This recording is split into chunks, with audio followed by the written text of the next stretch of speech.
Coming up on Mountain News this morning, an Eastern Kentucky elementary school asked for donations in order to help kids in foster care, and volunteers from out of state helped build a new food pantry to help feed families here in the Commonwealth. Dedicated to Eastern and Southern Kentucky, this is WYMT Mountain News this morning.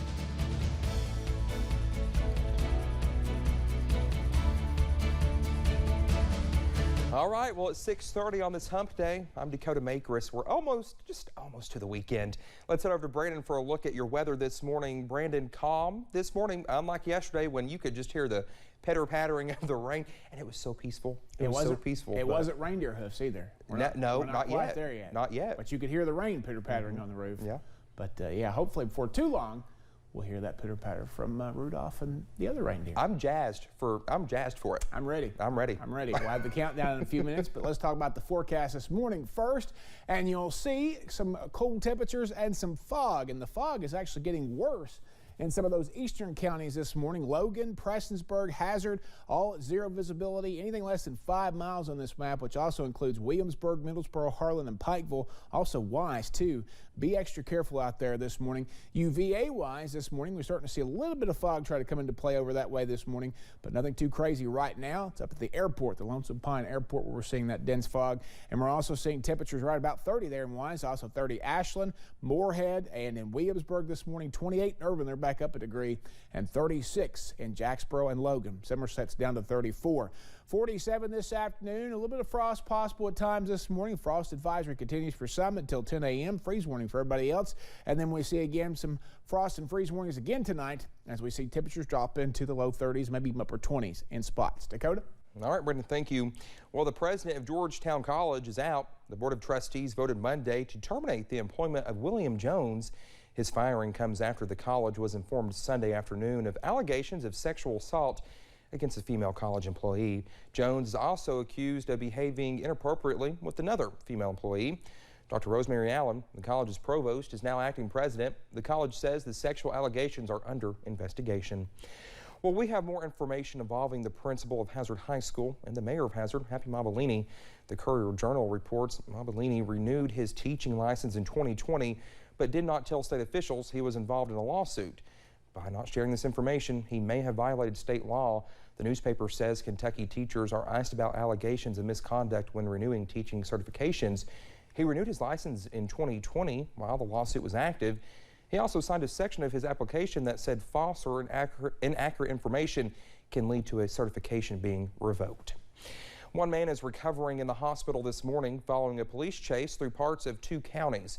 A 911 call came into Prestonsburg Dispatch Monday, stating a dropped tailgate on a pickup truck hit a car before the driver took off.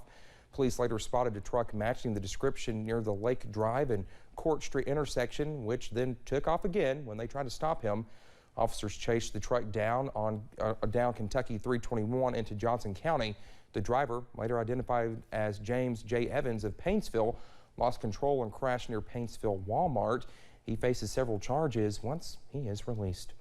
A Harlan County man was indicted by a federal grand jury for lying on applications to receive federal COVID-19 relief funds. The Herald later reports that a grand jury indicted David Christopher Lewis. In early August, he took $370,000 in funding from a federal program set up to help businesses hurt by the coronavirus pandemic. Lewis faces 1 charge of wire fraud and 2 charges of tampering with documents or proceedings. Each charge carries a maximum sentence of 20 years in prison. Officials say 9 wildlife refuges at Land Between the Lakes National Recreation Area are now closed until next year. Activities that will no longer include hunting, fishing, and boating. The area will reopen on March 15th. The closings include portions of the Kentucky Lake, Lake Barkley, and several smaller lakes. The closings provide resting and feeding areas for bald eagles, waterfowl, and shorebirds. Students from Paintsville Elementary's community problem-solving team are working to help provide for local kids in foster care. A new program is collecting donations and working with local foster agencies to fill the need for kids in the area. The program also partners with area churches to make sure the giving continues after students close out the school year. It's wonderful to see all of these students reach out, and we are so proud of the hours that they've put in, and they've done that on their own. This isn't a program they're required to be a part of. They chose to do this. If you are interested in being part of the project, the students have an Amazon wish list to help bring in donations. You can find that on our website or drop off the items at the school. A new pantry is scheduled to open early next year in McCreary County, part of the Christian Appalachian Project Facilities Program. A new pantry is currently under construction with the help of more than 20 volunteers from Mount Airy, Maryland. Food insecurity is a major concern in the area. Site manager at Eagle Community Center and Food Pantry Joe Bowden says he wants people to know they are not alone. You don't get to choose what you sort of have to eat what you're given, and that's hard for some people. So with us being able to give them a choice, that will really help drive additional enrollment. Bowden says he is happy for the opportunity to help serve more people in the county once the pantry opens. A Painesville native went from an action figure collector to creator, and a pretty successful one at that. Our Jade Saylor spoke with him about how his 3D printing business came to life. Blake Bundy just wanted to order a Star Wars action figure he could not quite get a hold of until things are falling into place. Pieces from past jobs, past experiences, education, stuff like that just fell in place at the right time. he got a 3D printer and decided to make them on his own. I've got a few of the 3D printers lined up here behind me. You just plug the file into here, and then this little arm comes down and dips itself into this liquid vat, and this light shines on it and cures the liquid into a certain shape. Arm lifts up, does it again, 1,000, 2,000 times for something that's just that big. He created the business Babaluga Studios and began selling his own action figures.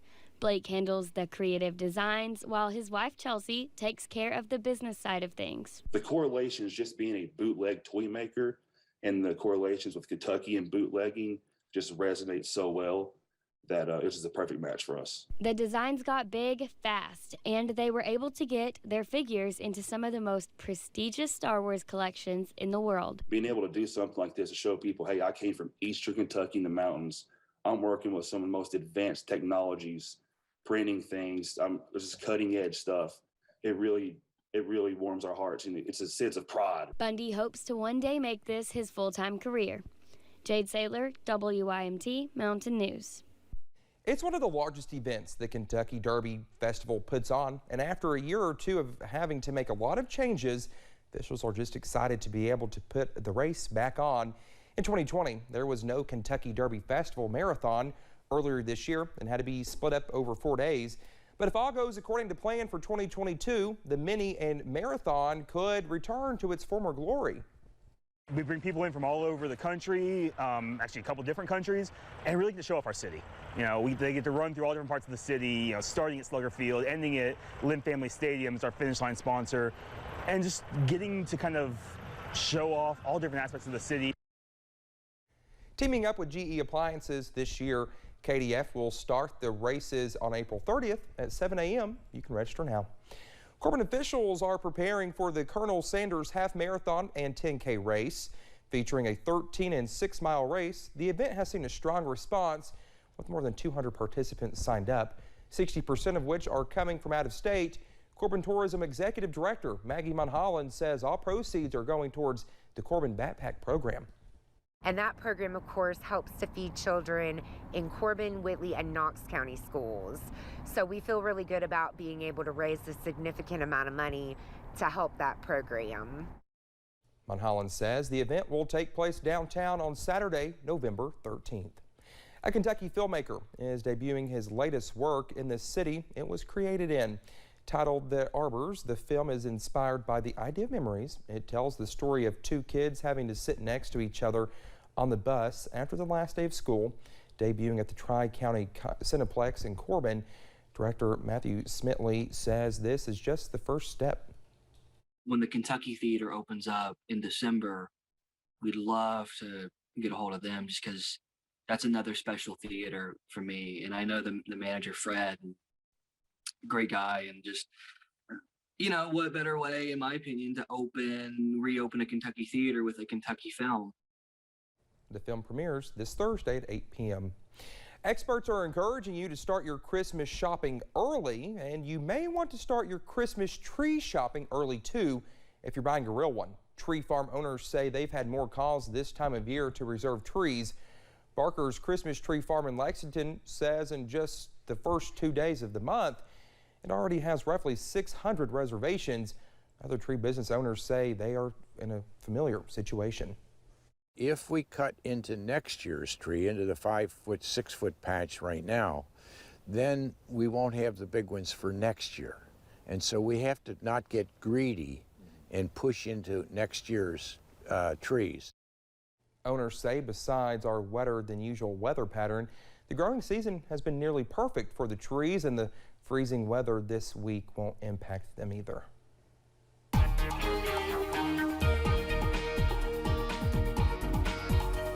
I've never seen the appeal of a real tree. I know that they're pretty and they smell good, but I've actually got 4 trees at my house that I put up pretty soon. Hopefully, we're going to be doing that in the next few days. But today, good day to be inside because it's going to be cold outside. A few clouds as you head out this morning. We're going to continue to see that in places. Now, some places may see some early sunshine, but these clouds will increase again as we head into the afternoon hours. Conditions, a little foggy out there this morning. We're looking at low visibility from basically Williamsburg all the way up through Logan, especially in those eastern counties, so keep an eye on that. Now, conditions and temperatures. We are at 28 in Irvin. It is 30 in Williamsburg and Wise, too. Also, Moorhead and Ashland, 32 Hazard, Prestonsburg, and 36 in Logan and Jacksboro this morning. Your breakfast forecast, if you're heading out the door, it's going to be one of those that's going to be cold and maybe a little bit clear in some areas, but I do think we see a few clouds around, and that fog will also linger as well heading through your morning hours. Dakota?